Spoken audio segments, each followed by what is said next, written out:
Bueno, Emilio, muchísimas gracias por dedicarnos estos minutos. Es un placer tenerte aquí en Guaira. Pues es un placer, como comprenderéis, también para mí. Además, muchísima ilusión estar aquí y compartir este día con vosotros. Bueno, siendo que estamos aquí en las oficinas de Guaira Madrid, tengo que empezar preguntándote por tu experiencia emprendedora, ¿no? Me encantaría saber un poco pues, cuáles han sido tus aprendizajes, cómo ha marcado esto tu trayectoria profesional, cómo impacta, ¿no? en tu gestión en Telefónica, etcétera. Pues mira, la verdad es que si hablo de mi experiencia emprendedora tengo que hablar de probablemente la época más interesante que he vivido y lo hago desde pues, probablemente un cargo que se puede entender que es muy interesante, ¿no? A priori. Fue una decisión difícil, yo estaba con una cierta seguridad, digamos, en el trabajo que tenía, trabajaba en una consultora, las cosas me iban razonablemente bien, pero tenía el gusanillo de intentarlo, ¿no? Y ahí me lancé con 2 socios, y bueno, la verdad es que fueron 3 años muy intensos. La primera experiencia es, que para mí es una lectura importante, es que no hay que tener miedo a lo que te vaya a pasar. A mí no me fue muy bien, esa es la verdad. Nosotros terminamos el negocio, bueno, lo vendimos y tal, pero no fue una experiencia económicamente, digamos, de éxito. Pero no pasa nada.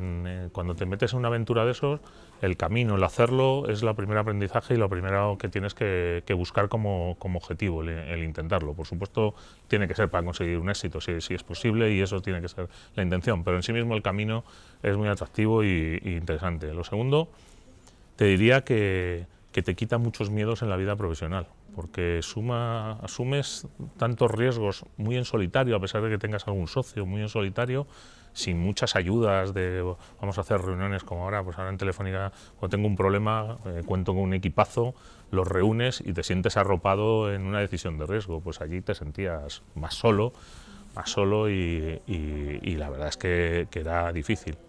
Lo otro es que también te genera unos vínculos con las personas con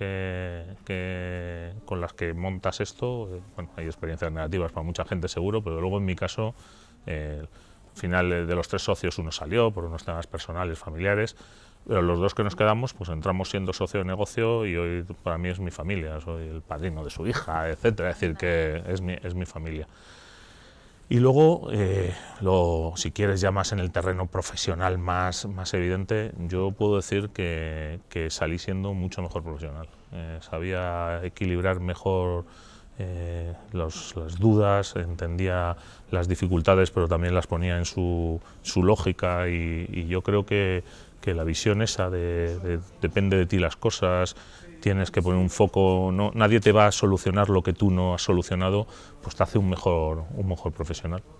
Esa yo creo que sería mi experiencia, el resumen de mi experiencia. Si le tuvieras que dar un consejo a los emprendedores, además en tu posición, ¿no? Que has tenido experiencia emprendedora, experiencia corporativa, ¿qué les aconsejarías? ¿Qué les dirías? Que busque el éxito, pero que no tenga miedo al fracaso. Si alguna persona muy cercana a ti, pues tus hijos o comentabas tu ahijada, además, te dijera, jo, Emilio, estoy terminando mis estudios, no sé qué hacer. Si seguir una carrera profesional tradicional, ¿no? Como podría ser entrar en una gran multinacional, o emprender, ¿qué les aconsejarías? Mira, esto es una cuestión difícil.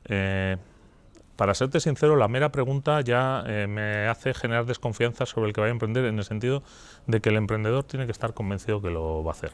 Tiene que haber un punto de convicción de que te apetece intentarlo, de que crear algo por ti mismo te da una satisfacción más allá del resultado final que obtengas. Tiene que haber una pasión en eso, que es lógico que te lo preguntes por los miedos y eso, es más que lógico, pero en sí mismo tienes una pregunta que te autorrespondas a ti mismo, porque te tiene que salir del corazón el hacerlo. Es así, es así. Yo, en línea con lo que me preguntabas antes, yo me acuerdo que lo di vueltas, por supuesto consulté con mis padres, no sé qué, no sé cuántos, pero al final me acuerdo que fue un día tranquilo, un domingo por la tarde, estaba solo, tranquilo en casa, y dije, si es que es lo que quiero hacer, ¿por qué no voy a hacerlo?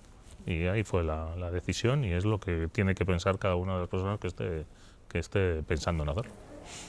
En tu nuevo rol ahora como presidente de Telefónica de España, ¿cuáles son los mayores retos que tienes por delante? Bueno, hombre, a ver, aquí ya hablamos de evidentemente otra dimensión. Telefónica España es una compañía que ha sido la líder en el sector durante muchos años y que ha tenido siempre la vocación de seguir siéndolo. Entonces, el primer reto es que evidentemente tenemos que construir y seguir construyendo y desarrollando una compañía que mantenga ese liderazgo. El segundo es encontrar las palancas que hacen que en el futuro esa compañía pueda mantener ese liderazgo. Y ahí yo te diría que todo el proceso de digitalización de la compañía es uno de o el reto principal al que nos enfrentamos. Además, un reto que, además de todo lo que a uno le tiende a pensar sobre la digitalización en compañías de este tipo, que tiene muchas veces que ver con la eficacia, los procesos o la venta online, pues la realidad es que la digitalización en Telefónica España tiene que ir más allá. Es un proceso de apertura de todos nuestros procesos, de todas nuestras formas de generar negocio, en el que nos planteemos que Telefónica se le abre un mundo de posibilidades. La digitalización, que rompe barreras y muchas veces lo hemos visto como una amenaza, siempre decimos es que los demás vienen a nuestra tarta.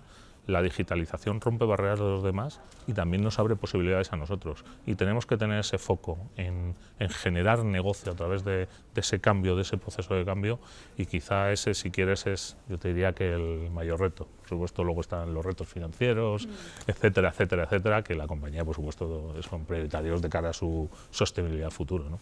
En todos estos retos, ¿qué rol crees que deben jugar las startups? ¿Cómo se puede apoyar Telefónica en las startups y qué ventaja puede sacar de su trabajo conjunto? Pues mira, además, justo en línea con lo que te estaba diciendo, yo creo que hay startups que nos pueden ayudar a romper procesos internos que hasta ahora nos costaba ver cómo hacer las cosas de alguna manera, y ya tenemos alguna experiencia con alguna que nos está ayudando.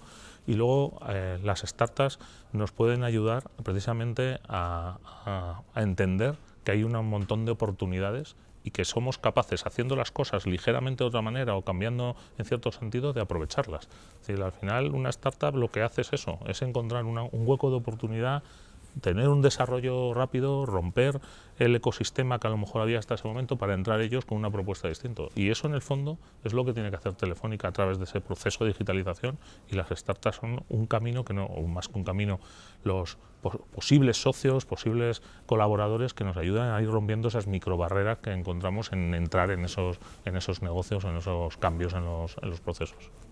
¿En qué casos, en qué situaciones crees que Telefónica, a la hora de buscar la innovación, debería hacerlo internamente, y en cuáles crees que debe salir al mercado y servirse de la innovación abierta? Yo no estoy seguro de que haya una regla para decir en estas cosas sí o no. Hombre, a priori te diría, nuestros profesionales tienen una serie de expertise evidente, y en esos expertise parten de un punto de ventaja que posiblemente son más capaces ellos de desarrollar innovación que otro tipo de compañías o startups.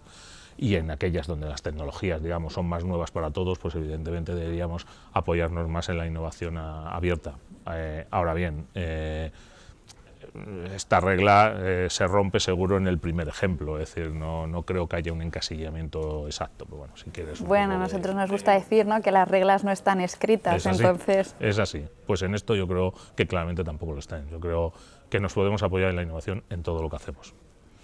Bueno, nosotros desde Wayra, aquí en España, nos sentimos súper contentos, ¿no?, de los resultados que estamos teniendo gracias a la colaboración y el trabajo tan estrecho que realizamos con vosotros, ¿no? El año pasado Telefónica consiguió facturar 24 millones de euros gracias a los productos y servicios de nuestras startups. Durante este año nuestro objetivo es más que duplicar esa cifra, porque no queremos quedarnos ahí. Entonces también se está escuchando mucho, ¿no?, nuevas tecnologías como el 5G, blockchain, big data. ¿En qué áreas crees que es en las que se debe trabajar? Cuando hablas de resultados de ingresos inmediatos, probablemente hay tecnologías que todavía no 5G, seguro que el año que viene o este año no vamos a doblar la facturación. Entonces, lo que pasa es que sí que es verdad que nosotros tenemos algunas prioridades de negocio donde posiblemente cualquier foco que tenga Wayra nos ayuda. Es decir, todos los procesos de inteligencia artificial aplicados a la relación con el cliente, evidentemente es algo que estamos empezando y que necesitamos que se acelere. Todo lo que tiene que ver con el mundo del vídeo, que para nosotros es un elemento core diferencial de la oferta de Telefónica. Todo lo que tiene que ver con nuestro posicionamiento en el mundo de Internet, en las redes sociales, de cara a tanto a la captación como la atención de clientes, donde día a día es una competición con nuestros competidores y en el que creemos que hemos conseguido un liderazgo en el sector, pero que no lo podemos mantener si no tenemos un proceso de innovación continua. Y luego quizá también en un área que creo que estamos dando un salto, que es en todo el mundo de empresas, en ayudarnos a venderles otro tipo de servicios que complementen pues, las comunicaciones o los negocios digitales ya más tradicionales, si queréis, que manejamos nosotros en Telefónica España. Al final las cifras demuestran eso, que efectivamente sí se puede trabajar desde una gran corporación con startups, que desde Telefónica se está haciendo, pero ¿qué riesgos crees que puede haber en trabajar con startups y cómo se deben solucionar? Veo muchos riesgos para la startup, esa es la verdad. Pero bueno, si me dices más riesgos para Telefónica, no, hombre, evidentemente nosotros siempre nos preocupa que algo que hagamos con una empresa luego lo tenemos que soportar. Para nosotros no podemos ir a un cliente, ofrecerle algo y que luego eso nos desaparezca. Entonces, lo que tenemos que estar seguros es que apostamos por servicios que tienen futuro y que tenemos los mecanismos también en Telefónica para dar soporte a esa startup en el caso de que el crecimiento les pudiera tener el riesgo de ahogarlos. Es decir, al final nosotros todo lo que hagamos, sobre todo de cara a nuestros clientes, tiene que ser sostenible en el tiempo, ¿no? Bueno, Emilio, pues muchísimas gracias. Ha sido un auténtico placer tenerte hoy aquí en Wayra con nosotros. Nada, muchísimas gracias a ti.